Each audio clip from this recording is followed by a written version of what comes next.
Hello दोस्तों, स्वागत है आप सभी का समसामयिक घटना चक्र के इस ऑनलाइन प्लेटफॉर्म पर। मोहित आप सभी का हार्दिक स्वागत करता हूं आज अपने इस वीडियो में। देखा जाए तो आज हम चर्चा करेंगे 23 अप्रैल 2026 के महत्वपूर्ण करंट अफेयर। और आज से ये करंट अफेयर की क्लास ट्रांसफॉर्म हो चुकी है। ठीक आज से एक साल पहले 23 अप्रैल 2025 को जब कंटेंट सिर्फ हिंदी में आता था, तो 23 अप्रैल से ही देखा जाए तो बाइलिंगुअल कंटेंट देना स्टार्ट किया गया था। डिजिटल बोर्ड पे पूरा कंटेंट बाइलिंगुअल लिख के आता था, प्रेजेंट किया जाता था।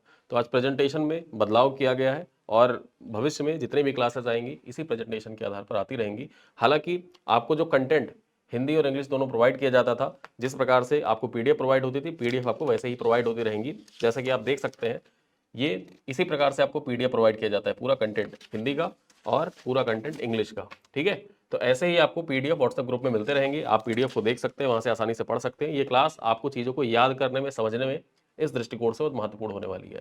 तो अब देखा जाए करंट अफेयर याद करना और भी आसान हो जाएगा। और ये क्लास सभी स्टेट पीसीएस एग्जाम के साथ साथ में एक दिवसीय परीक्षाओं के लिए महत्वपूर्ण है। आइए चर्चा करते हैं, एक एक कर महत्वपूर्ण जो बिंदु है उनको देखते हैं चित्रात्मक फॉर्मेट में। और चीजें होती क्या है, जैसे आपने कभी कोई किताब पढ़ी होगी बचपन में, तो हो सकता है उस किताब के पॉइंट्स आपको ना याद हो, लेकिन आपने जो चित्र देखे होंगे उन चित्रों को देखा जाए तो आप कभी कभी बैठते होंगे, सोचते होंगे, तो आपके दिमाग में चित्र आ जाते हैं कि हाँ हमने ये चीजें देखी थी। जब चित्रात्मक फॉर्मेट में कोई चीज हम देखते हैं, ठीक है, तो पिक्टोरियल चीजें हमारे दिमाग में सुव्यवस्थित तरीके से बैठ जाती हैं और वो याद रहती हैं, उनको हम समझ भी सकते हैं आसानी से। तो उसी फॉर्मेट को देखा जाए तो अपनाया गया है और इसी तरीके से हमारी जितनी भी क्लासेस अब आएंगी अनावरत रूप से ऐसे चलती रहेंगी।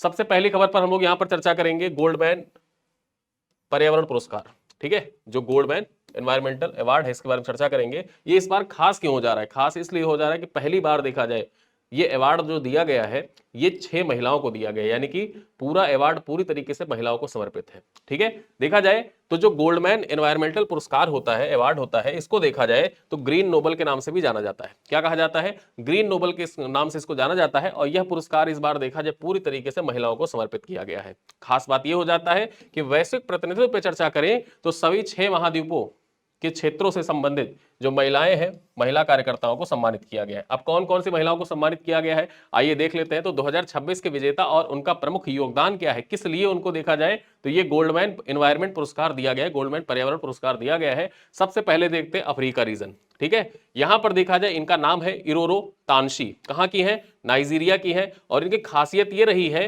कि जो विलुप्त प्राय चमगादड़ होते हैं उनकी रक्षा में इन्होंने अहम योगदान दिया है। इसी वजह से देखा जाए तो इनको गोल्डमैन एनवायरमेंट पुरस्कार से सम्मानित किया गया है। आगे चर्चा करें, एशिया क्षेत्र से देखा जाए तो बोरिम किन, जो बोरिम किम है, ये कहां की है? दक्षिण कोरिया की है। युवाओं के सफल जलवायु मुकदमेबाजी के लिए इनको देखा जाए तो यह पुरस्कार प्रदान किया गया है। जो यूरोप क्षेत्र है, यूरोप से किसको दिया गया है? सारा फिंच को दिया गया। सारा फिंच कहां की है? यूके की है। यहां पर देखें तो जीवाश्म ईंधन पर फिंच रूलिंग लाने के लिए, ठीक है, फिंच रूलिंग के लिए इनको इस सम्मान से सम्मानित किया गया है। ठीक है, द्वीपीय राष्ट्रों में चर्चा करें तो यहां पर देखा जाए थियोनीला रोको मटबाब, ये कहां की है? पापुआ न्यू गिनी की है। ठीक है, पापुआ न्यू गिनी की है। और इनको देखा जाए तो खनन विरोधी अभियान के लिए, खनन विरोधी अभियान के लिए नेतृत्व करने के लिए इनको प्रदान किया गया है। इनका नाम याद रखिएगा, थियोनीला रोका मटबॉब। कहां से है ये? पापुआ न्यू गिनी से है। उत्तरी अमेरिका क्षेत्र से देखा जाए तो किसको प्रदान किया गया है? अलाना अकाक हार्ले, ये कहां की है? यूएसए की है। इनको देखा जाए तो पेबल माइन के खिलाफ अभियान संचालित करने के लिए गोल्डमैन एनवायरमेंट अवार्ड से सम्मानित किया गया है। वहीं पर जो दक्षिण अफ्रीका क्षेत्र है, यहाँ सॉरी दक्षिण अमेरिका क्षेत्र है, यहां से देखा जाए तो किसको दिया गया है?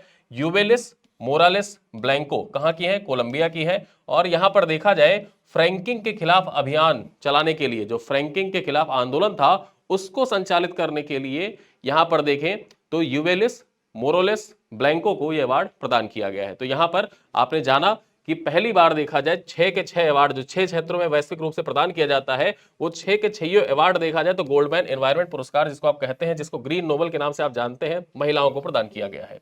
ठीक है, चलिए देखते हैं अब ये परीक्षा के लिए महत्वपूर्ण क्यों हो जाता है, परीक्षा के लिए इंपॉर्टेंट क्यों हो जाता है। यहां पर देखा जाए सबसे पहले देखा जाए तो ये जो गोल्डमैन एनवायरमेंट फाउंडेशन है, गोल्डमैन एनवायरमेंटल फाउंडेशन, उसी के द्वारा देखा जाए तो इस अवार्ड की स्थापना की गई थी।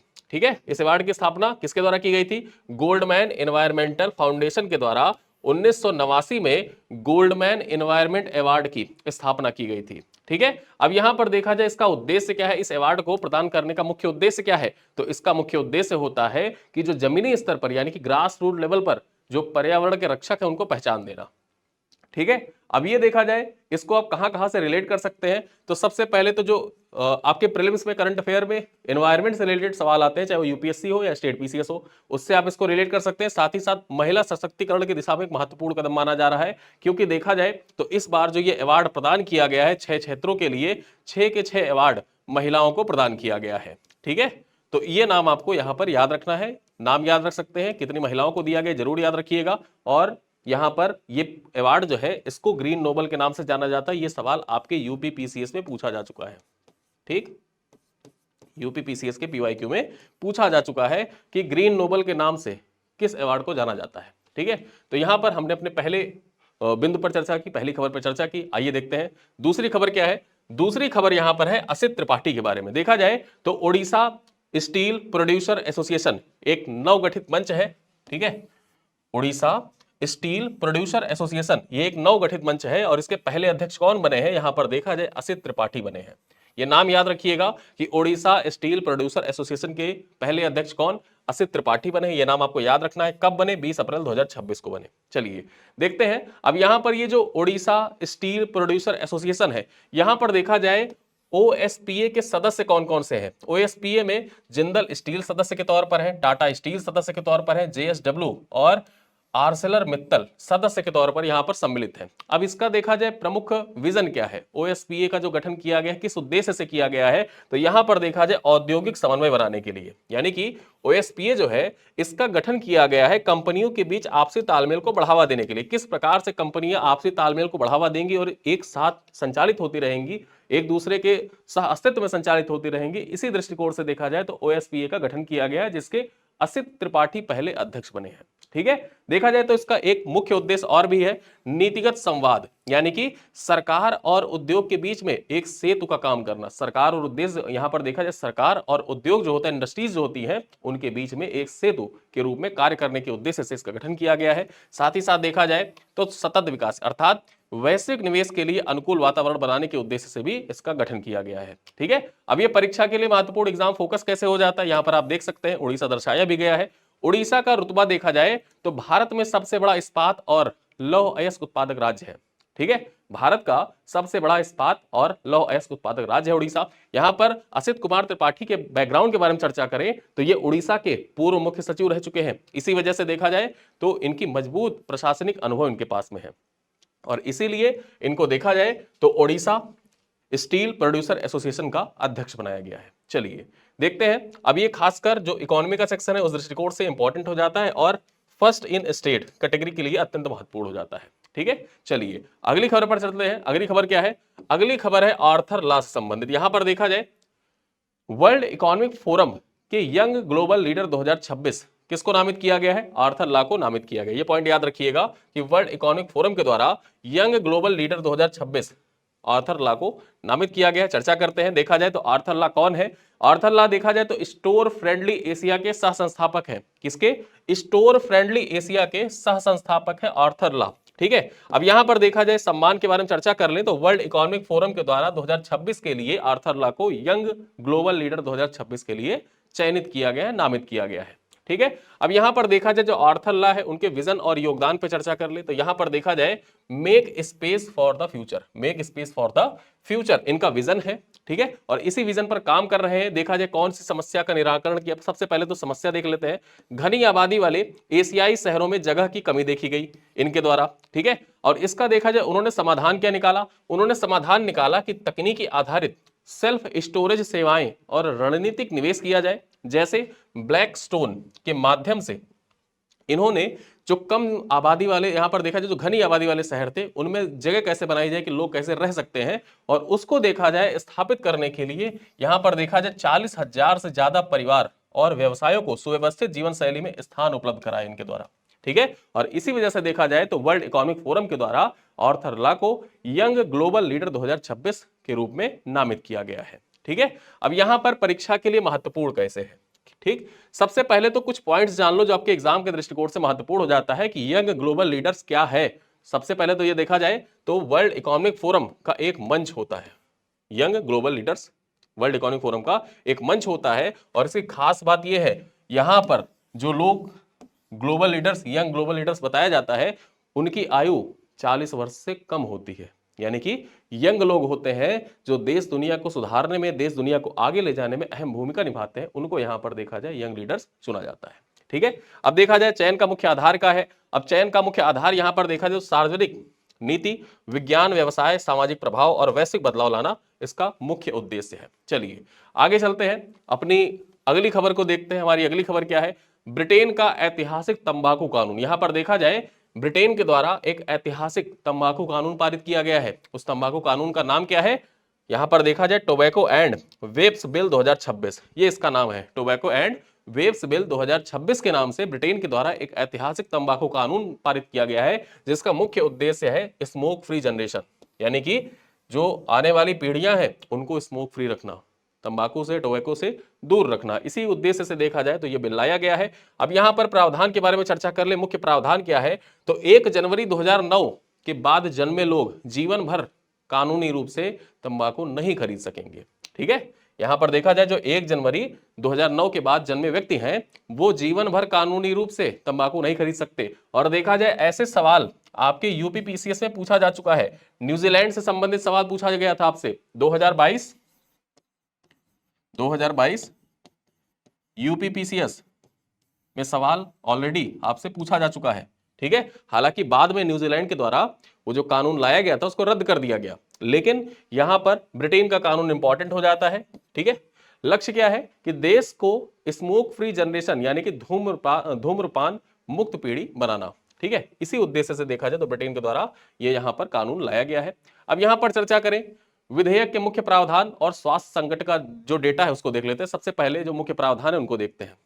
नीति और नियम पे चर्चा करें तो यहां पर देखा जाए जो आयु सीमा है उसमें वृद्धि होती रहेगी, यानी कि तंबाकू खरीदने की न्यूनतम आयु मतलब हर वर्ष देखा जाए 1 साल बढ़ाई जाएगी।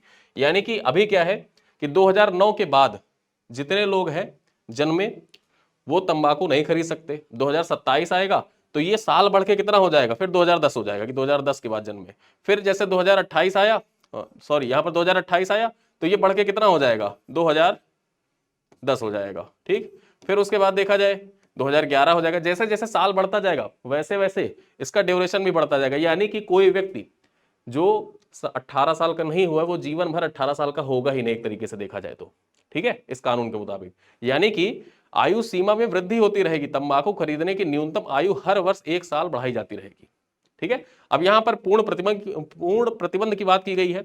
भविष्य में तंबाकू की बिक्री को पूरी तरीके से समाप्त करने का लक्ष्य भी यहां पर निर्धारित किया गया है। और साथ ही साथ यहां पर देखा जाए सार्वजनिक स्थानों पर प्रतिबंध और वेप्स व निकोटीन विज्ञापनों पर भारी यहां पर कड़ाई ब्रिटेन सरकार के द्वारा लगाई गई है। ठीक, चलिए आगे देखते हैं। जो ब्रिटेन की नेशनल हेल्थ सर्विसेज है उसके कुछ आंकड़े दिए गए हैं। वो आंकड़े एग्जाम के दृष्टिकोण से महत्वपूर्ण हो जाते हैं। मृत्यु दर देखा जाए तो इंग्लैंड में हर साल धूम्रपान से 64,000 मौतें होती हैं। ये ब्रिटेन का यहां पर देखा जाए जो नेशनल हेल्थ सर्विसेज है उसका आंकड़ा है। ठीक है, आधिकारिक आंकड़ा। अब यहां पर देखा जाए तो इससे आर्थिक बोझ कितना पड़ता है, तो बीमारियों के कारण जो तंबाकू है, तंबाकू से होने वाली बीमारियों के कारण इलाज पर लगभग 3 अरब पाउंड का खर्च हर साल आता है। ठीक, तो यहां पर देखा जाए 3 अरब पाउंड का हर साल खर्च आता है। तो इस प्रकार का कानून यहां पर देखा जाए ब्रिटेन के द्वारा लाया गया है। अब यहां पर देखा जाए परीक्षा के लिए कैसे ये इंपॉर्टेंट है, क्या क्या पॉइंट्स हैं, सबसे पहले देख लेते हैं। पब्लिक हेल्थ पॉलिसी, ये मेंस के दृष्टिकोण से इंपॉर्टेंट हो जाता है। ठीक है, मुख्य परीक्षा के दृष्टिकोण से देखा जाए जो पब्लिक हेल्थ पॉलिसी का सेक्शन है उस दृष्टिकोण से इंपॉर्टेंट है। स्मोक फ्री जनरेशन का कॉन्सेप्ट, स्मोक फ्री जनरेशन का कॉन्सेप्ट जो है इसको आप कीवर्ड के फॉर्मेट में यूज कर सकते हैं अपने मुख्य परीक्षा में। देखा जाए तो GS paper 2 health government policies के तहत देखा जाए उत्कृष्ट उदाहरण ये प्रस्तुत करता है, यानी कि एक तरीके से आपका एग्जाम्पल भी सेट करता है ये। ठीक है, फिर उसके बाद देखा जाए अंतरराष्ट्रीय पहलों में यहां पर देखें तो न्यूजीलैंड के बाद, ठीक है, न्यूजीलैंड के बाद यूके ऐसा कड़ा कानून लाने वाला विश्व का प्रमुख देश बन गया है। न्यूजीलैंड पहले लेकर आया था जिसके बारे में मैंने आपको बताया कि 2022 यूपी पीसीएस में सवाल आया हुआ था करंट अफेयर का। ठीक है, और उसको किया क्या, बाद में न्यूजीलैंड के द्वारा रद्द कर दिया गया था। ठीक है, लेकिन अब यहां पर देखें तो यूके के द्वारा ऐसा कड़ा कानून लाया गया है और यह प्रमुख विश्व का प्रमुख देश बन गया है। अब प्रीलिम्स के फैक्ट के दृष्टिकोण से क्या याद रखना है, कट ऑफ डेट याद रखनी है। 1 जनवरी 2009 आप याद रख सकते हैं। और विधेयक का सटीक नाम याद रख सकते हैं, कौन सा विधेयक है, तो यहां पर याद रखना है टोबैको एंड वेप्स बिल 2026। इसी पे कथन कारण से संदर्भित सवाल भी आपसे पूछ सकता है, ठीक है, कथन कारण से संदर्भित सवाल पूछ सकता है आपसे, तो तैयार रहिएगा।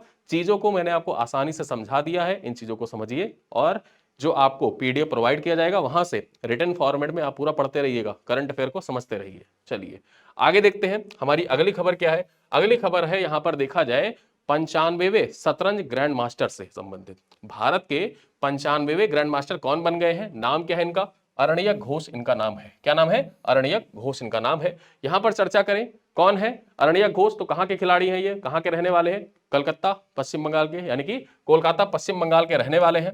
चर्चा करें प्रतियोगिता के बारे में, तो किस प्रतियोगिता के बाद ये ग्रैंड मास्टर का खिताब इनको मिला है, यहां पर देखा जाए जो 23वां बैंकॉक चेस क्लब ओपन 2026 जिसका आयोजन थाईलैंड में किया गया था, उसमें खिताब जीतने के बाद, ठीक है, खिताबी जीत के बाद ये 95वें शतरंज ग्रैंड मास्टर बन गए हैं अरण्यक घोष। ठीक है, चर्चा करें अपना तीसरा और अंतिम ग्रैंड मास्टर नर्म हासिल कर ये खिताब जीता है। अब हम चर्चा करेंगे आगे जो ग्रैंड मास्टर नर्म होता है इसके बारे में, मतलब ये ग्रैंड मास्टर बनने की जो प्रक्रिया है उसके लिए महत्वपूर्ण क्या क्या चीजें होती हैं, कौन कौन सी शर्तें हैं, उन शर्तों पे भी चर्चा करेंगे। सबसे पहले देखते हैं ग्रैंड मास्टर उपाधि के लिए नियम क्या है और हालिया विजेता कौन कौन से रहे उन पे भी देखेंगे। सबसे पहले ये आप जान लीजिए ये जो ग्रैंड मास्टर की उपाधि होती है किसके द्वारा प्रदान की जाती है। ठीक है, तो यहां पर देखा जाए जो फिडे है, फिडे जो शतरंज की अंतरराष्ट्रीय संस्था है, फिडे अंतरराष्ट्रीय शतरंज संघ, उसके द्वारा यहां पर प्रदान किया जाता है ग्रैंड मास्टर का उपाधि, ग्रैंड मास्टर की उपाधि।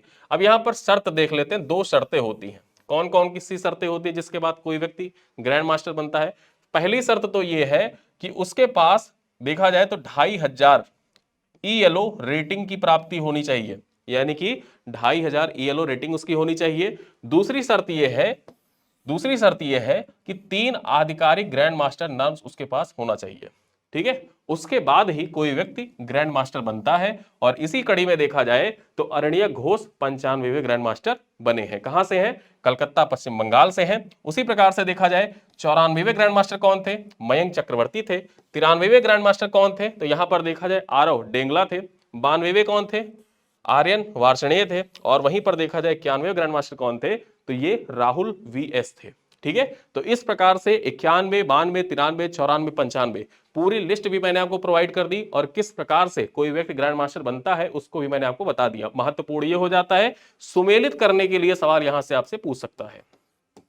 ठीक है, सुमेलित करने के लिए सवाल आपसे परीक्षा में पूछ सकता है। ठीक, उसके साथ साथ में स्पोर्ट्स जीके के अंतर्गत महत्वपूर्ण हो जाता है। डायरेक्टली सवाल पूछ लिया आपसे, यहां पर देखें तो सीधे तौर पर खिलाड़ियों के नाम और उनके अनुक्रम से मिलान वाले सवाल पूछे जा सकते हैं। और ऐसे सवाल यूपीपीसीएस 2024 के बाद से नए ट्रेंड में देखे जा रहे हैं।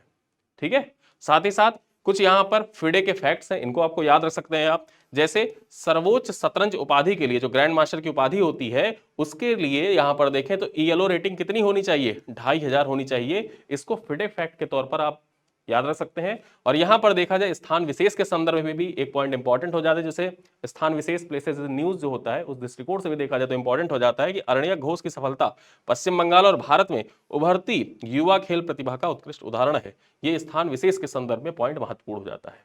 ठीक है, तो ये है महत्वपूर्ण खबरें। चलिए आगे चलते हैं, अगली खबर कौन सी है। यहां पर देखा जाए जोगिनपल्ली संतोष कुमार के बारे में। जोगिनपल्ली संतोष कुमार, इन्हें देखा जाए तो लंदन के हाउस ऑफ लॉर्ड्स में वर्ल्ड क्लाइमेट लीडर्स कॉन्क्लेव 2026 के दौरान ग्लोबल ग्रीन आइकॉन 2026 से सम्मानित किया गया। और यह सम्मान क्यों दिया गया है, तो यह सम्मान देखा जाए वर्ष 2018 में शुरू किए गए ग्रीन इंडिया चैलेंज के तहत पारिस्थितिकी बहाली के लिए जोगिनपल्ली संतोष कुमार को ग्लोबल ग्रीन आइकॉन 2026 से सम्मानित किया गया है। अब यहां पर जो जोगिनपल्ली संतोष कुमार है इनके बारे में एक पॉइंट आप ये भी याद रख सकते हैं। यहां पर देखें कि ये व्यक्तिगत पृष्ठभूमि इनकी देखी जाए तो ये भारत राष्ट्र समिति BRS से तेलंगाना के पूर्व राज्यसभा सदस्य भी रहे हैं। ठीक है, तो ये तेलंगाना से पूर्व राज्यसभा सदस्य भारत राष्ट्र समिति की तरफ से रहे हैं। जोगिनपल्ली संतोष कुमार इनका नाम है। और इनको देखा जाए तो हाउस ऑफ लॉर्ड्स में वर्ल्ड क्लाइमेट लीडर्स कॉन्क्लेव 2026 के दौरान ग्लोबल ग्रीन आइकॉन 2026 से सम्मानित किया गया। ठीक है, चलिए देखते हैं मुख्य योगदान और उपलब्धियां देख लेते हैं। सबसे पहले देखते हैं पर्यावरण पहल के तहत इन्होंने क्या किया, कौन सा ऐसा काम किया जिसके लिए इनको ये अवार्ड प्रदान किया गया है।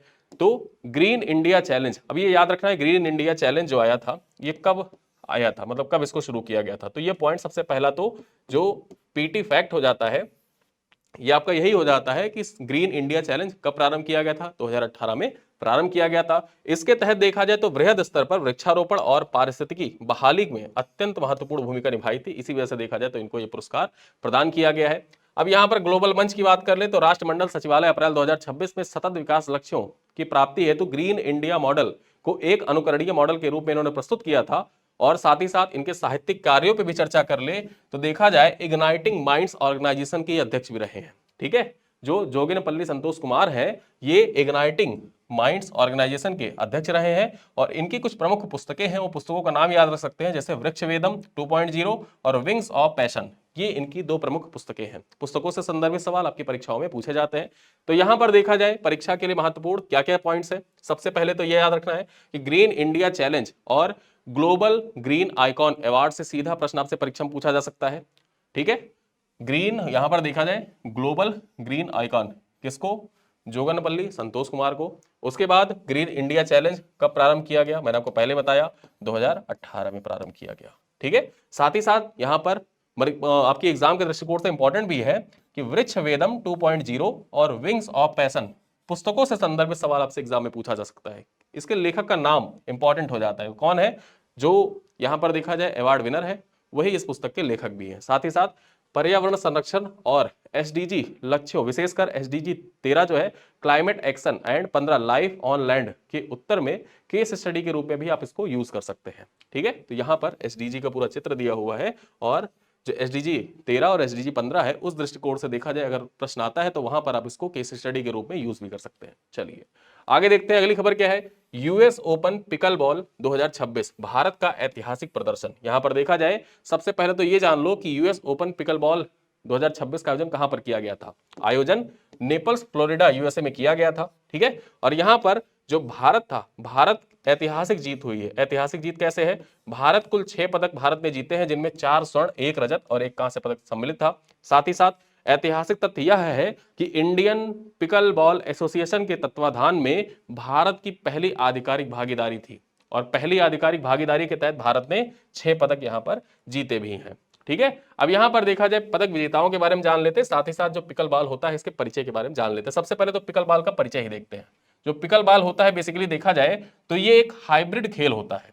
ठीक है, हाइब्रिड खेल है। इसमें देखा जाए तो टेनिस, बैडमिंटन और साथ ही साथ में टेबल टेनिस, तीनों के जो नियम होते हैं, तीनों के नियम को कंपाइल करके पिकल बॉल स्पोर्ट्स जो होता है उसको प्रमोट किया जाता है। अब जो पदक तालिका है, पदक तालिका में देखा जाए 4 स्वर्ण जीते गए हैं। वो 4 स्वर्ण यहां पर देखें तो अर्जुन सिंह व आदित्य सिंह पुरुष युगल 5.0 में इन्होंने जीता है। अब यहां पर खास बात यह हो जाती है कि अर्जुन का यह तीसरा यूएस ओपन गोल्ड है। ठीक है, और साथ ही साथ यहां पर देखा जाए एक अन्य कैटेगरी में धीरेन पटेल ने जीता है गोल्ड मेडल।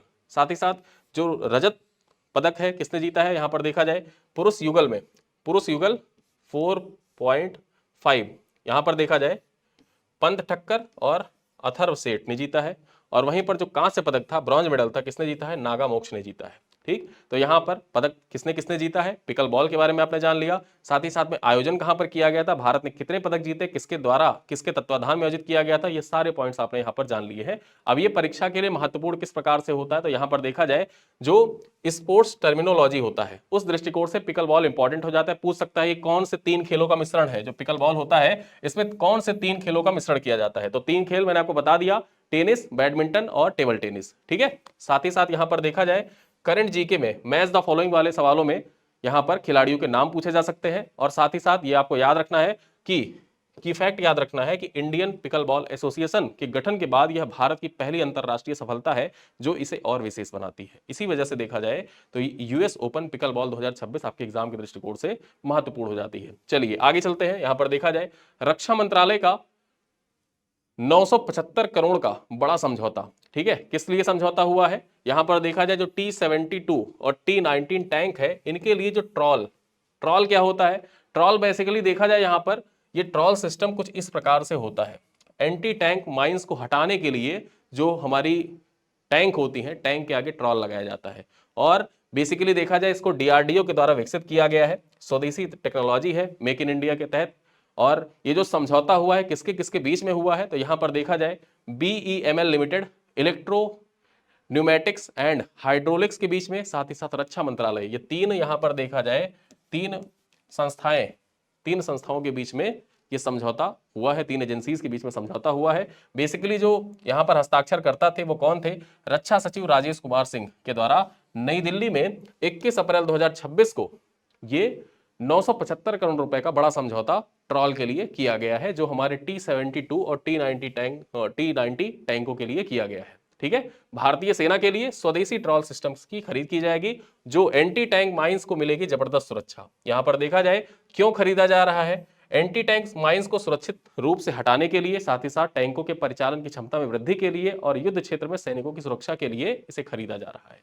ठीक है, और ये किस प्रकार से कार्य करेगा, टैंकों के आगे लगने वाला उपकरण जो बारूदी सुरंगों में सुरक्षित रास्ता बनाता है, जिस प्रकार से आप इस फोटो में देख सकते हैं। ठीक है, अब यहां पर देखा जाए एंटी टैंक माइंस से टैंक और जवानों की रक्षा होगी, और ये जीएस पेपर 3 के जो डिफेंस वाला सेक्टर है, साइंस एंड टेक्नोलॉजी और डिफेंस का सेक्टर, उससे आप इसको रिलेट कर सकते हैं। ट्रॉल सिस्टम को परीक्षा पूछ सकता है, हाल ही में चर्चा में रहा ट्रॉल सिस्टम क्या है, आप यहां पर देख सकते हैं। चलिए आगे चलते हैं।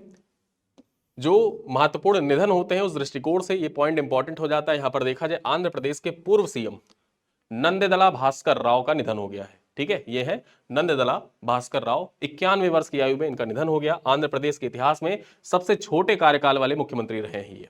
ठीक है, सबसे कम समय के लिए मुख्यमंत्री बने थे। यहां पर देखा जाए पॉलिटिकल जर्नी और टाइमलाइन की बात कर लेते हैं तो 1978 में कांग्रेस से पहली बार विधायक बने थे, मर्री चेन्ना रेड्डी सरकार में मंत्री भी रहे हैं। वहीं पर 1983 में टीडीपी यानी कि तेलुगु देशम पार्टी में शामिल हुए, और जो तेलुगु देशम पार्टी इसके संस्थापक कौन थे, टीएन रामाराव थे। ठीक है, टीएन रामाराव के द्वारा ही तेलुगु देशम पार्टी की स्थापना की गई थी। वहीं पर बाद में देखा जाए तो 1998 में खम्मम से सांसद चुने गए, और बाद में इन्होंने प्रजास्वामी टीडीपी का गठन भी किया था। एक खास बात यह हो जाती है कि जो टीडीपी है, तेलुगु देशम पार्टी, उसका चुनाव चिन्ह भी साइकिल है। क्या है, साइकिल है, जो समाजवादी पार्टी का चुनाव चिन्ह भी है।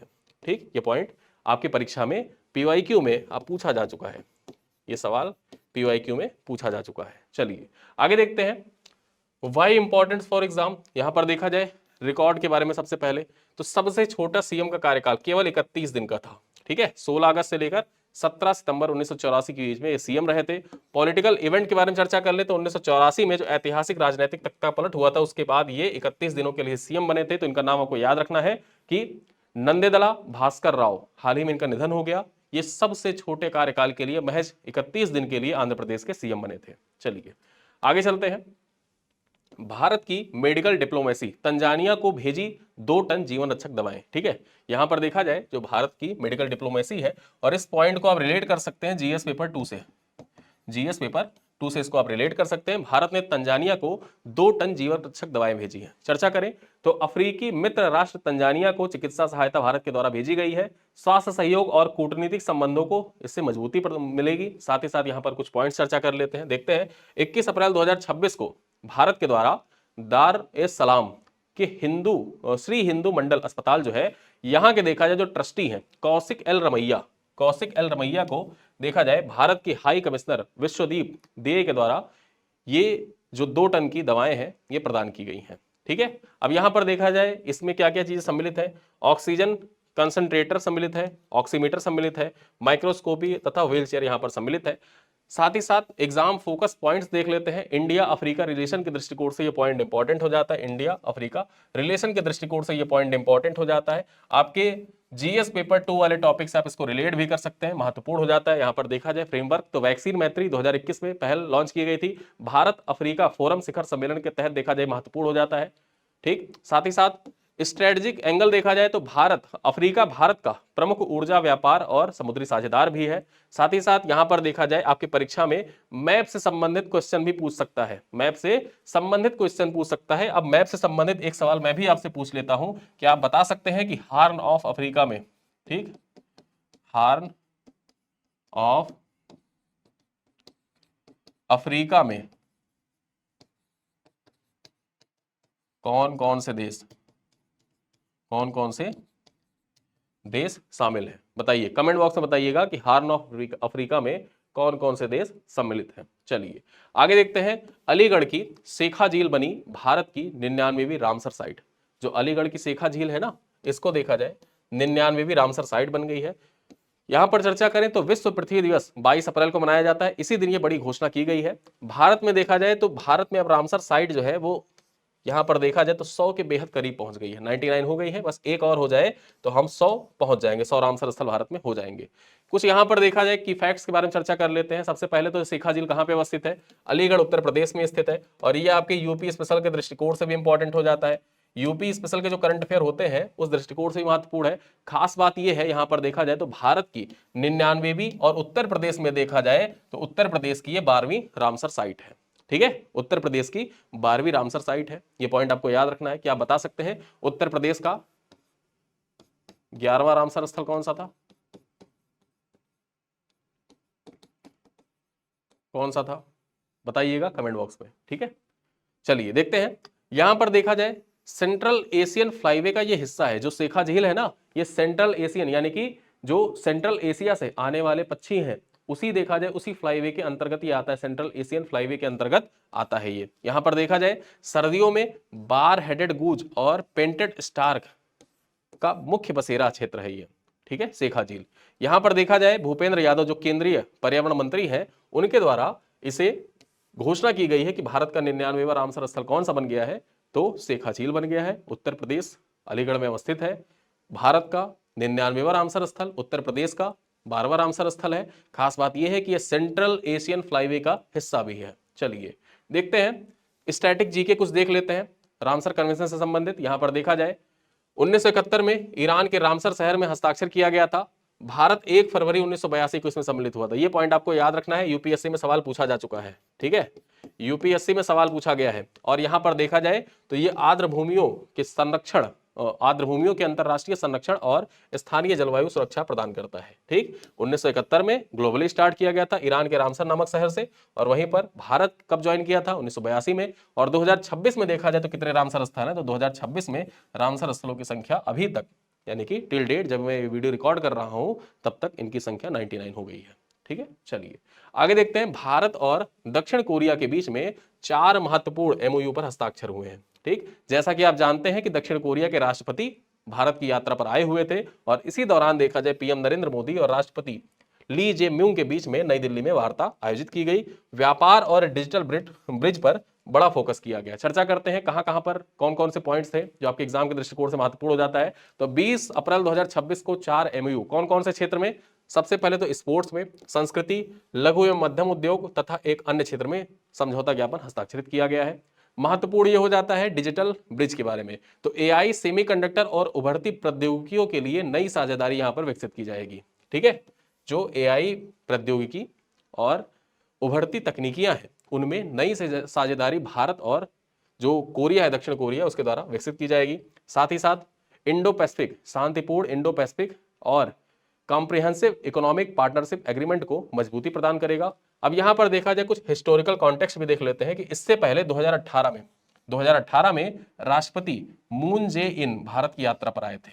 और 2018 के बाद अब देखा जाए तो दक्षिण कोरिया के राष्ट्रपति ली जे म्यूंग, ये है ली जे म्यूंग, ये भारत की यात्रा पर आए हुए हैं। ठीक है, तो ये पॉइंट आप याद रख सकते हैं। चलिए देखते हैं यहां पर कुछ trade and global IR perspective से संबंधित पॉइंट्स देख लेते हैं। सबसे पहले तो देखा जाए तो भारत का जो व्यापार है अभी वर्तमान में कितना है, करंट में कितना है दक्षिण कोरिया के साथ? 27 अरब डॉलर का है। कितना? 27 अरब डॉलर का है। और यहां पर देखा जाए कि भारत ने लक्ष्य निर्धारित किया है 2030 तक भारत और दक्षिण कोरिया दोनों देशों ने लक्ष्य निर्धारित किया है कि अपना जो व्यापार है इसको बढ़ाकर कितना कर देंगे? 50 बिलियन कर देंगे। यानी कि अगले 4 सालों में हमको 27 से 50 पहुंचना है। ठीक है, और यहां पर देखा जाए क्या इसका महत्व है, सिग्निफिकेंस क्या है? तो कूटनीतिक संबंधों के नए युग की शुरुआत इसको माना जा रहा है। तो ये थे आज के कुछ महत्वपूर्ण करंट अफेयर। अब चलते हैं, कुछ प्रश्न है आपके लिए। इन प्रश्नों का उत्तर आप कमेंट बॉक्स में दीजिएगा। पहला सवाल क्या है देखते हैं। पहला सवाल है कि वर्ष 2026 का गोल्डमैन पर्यावरण पुरस्कार किस विशेष कारण से ऐतिहासिक रहा? पहली बार एशिया में आयोजित हुआ, केवल वैज्ञानिकों को दिया गया, सभी पुरस्कार विजेता महिलाएं थीं या केवल यूरोप के लोगों को प्रदान किया गया। क्वेश्चन नंबर 2 है गोल्डमैन पर्यावरण पुरस्कार की स्थापना किस वर्ष की गई थी? 1971 में, 1985 में, 1989 में या 1995 में? क्वेश्चन नंबर 2 है असित त्रिपाठी को किस संगठन का पहला अध्यक्ष नियुक्त किया गया है? नीति आयोग का, ओएसपीए का, फिक्की का या सीआईआई का? आगे चर्चा करें। क्वेश्चन नंबर 4 है यंग ग्लोबल लीडर 2026 के लिए आर्थर ला को किस संगठन के द्वारा चुना गया है? आईएमएफ के द्वारा चुना गया है या वर्ल्ड बैंक के द्वारा चुना गया है, वर्ल्ड इकोनॉमिक फोरम के द्वारा चुना गया है या यूएनडीपी के द्वारा चुना गया है? तो आपको बताना है कि यंग ग्लोबल लीडर 2026 के लिए आर्थर ला को किस संगठन के द्वारा चुना गया है। क्वेश्चन नंबर 5 क्या कह रहा है? यूनाइटेड किंगडम के स्मोक फ्री जनरेशन कानून के अनुसार किस वर्ष के बाद जन्मे लोग तंबाकू नहीं खरीद सकेंगे? वर्ष 2005, 2007, 2009 या 2012? आगे चर्चा करें। क्वेश्चन नंबर 6 है भारत के 95वें शतरंज ग्रैंड मास्टर कौन बने हैं? आर्यन वार्ष्णेय। यहां पर देखा जाए बी कह रहा है राहुल वीएस, सी कह रहा है अरण्यक घोष और डी कह रहा है मयंक चक्रवर्ती।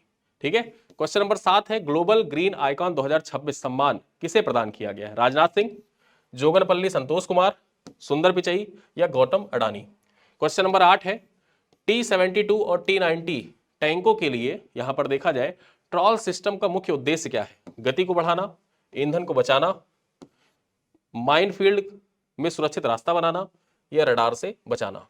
9वां सवाल क्या है? उत्तर प्रदेश का शेखा झील को भारत की कौन सी रामसर साइट घोषित किया गया है? 95वीं, 97वीं, 99वीं या 101वीं? आपको बताना है कमेंट बॉक्स में। और अंतिम सवाल है कि भारत और दक्षिण कोरिया के बीच में डिजिटल ब्रिज पहल का मुख्य फोकस क्या है? कृषि विकास, रक्षा सहयोग, एआई और सेमीकंडक्टर या पर्यटन? ठीक है।